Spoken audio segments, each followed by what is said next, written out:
Hi, my name is Whitney Venable, and I'm here to report to you about due process in the education system with students and teachers.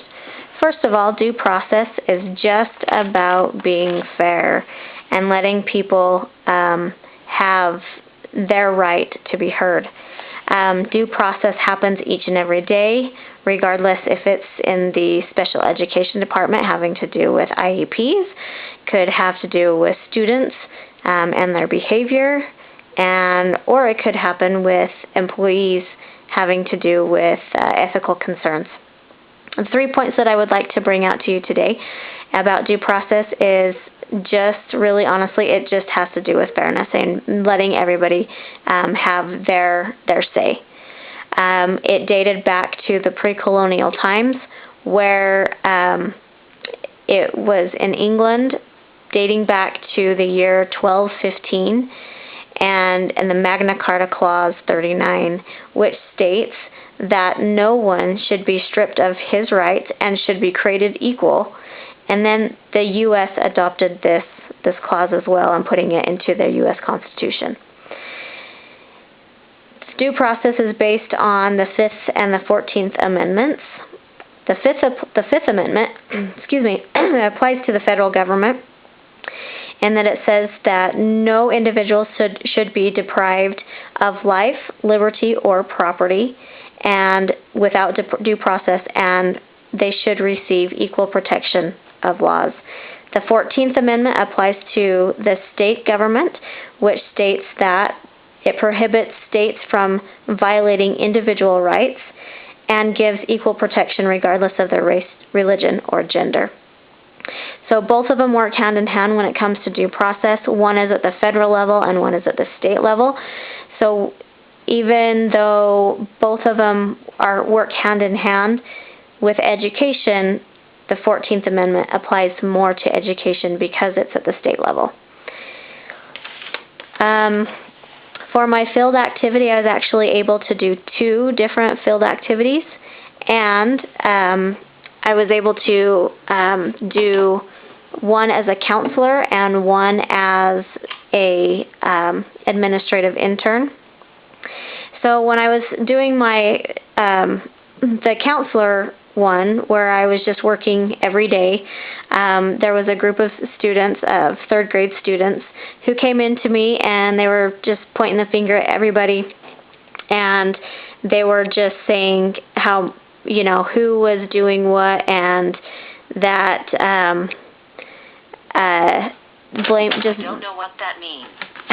Just doing pretty much just not really owning up to their responsibilities and taking responsibility in what it was that they were doing.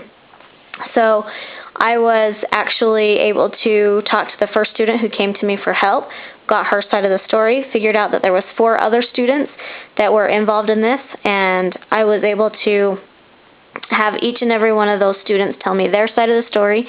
Then I brought all 5 students together. They were given the opportunity to tell their side of the story. They were given about a minute and a half to tell their side of the story, anything else that they wanted to say, and then we were able to, since each of them were able to hear everybody's side of the story, it worked a little bit better with the communication because that's what they were forgetting. They were just kind of just pointing the fingers, and they weren't even taking the time to explain what it is that they were upset about. So we were able to come to the conclusion that, we were able to solve the problem. They were not really necessarily given a consequence. Just what came from this is that they were able to learn how to communicate with each other. And so a consequence, there's always good and bad consequences, so in this case it was a good consequence. The second thing that I was able to do was as an administrative intern, and the student was flipping somebody off in the lunch line. So he was written up and sent directly to the principal's office. I was able to take care of this, got his side of the story, found out that there was 2 other students that were involved in this, so I needed to get their statements, and together with the 3 boys, I was actually able to come to the conclusion that he was actually flipping somebody off when he was denying it in the first place.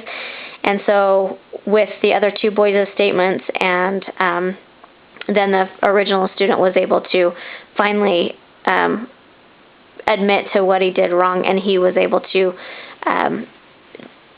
say what consequence he wanted to have, and which was very reasonable.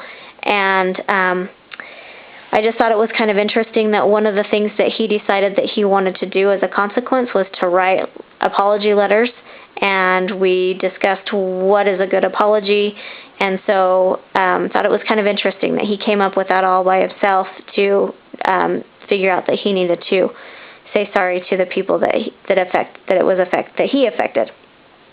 Due process is extremely important, especially in the education system, to make sure that everybody has the equal opportunity to be heard, tell their side of the story, and then to receive an appropriate consequence.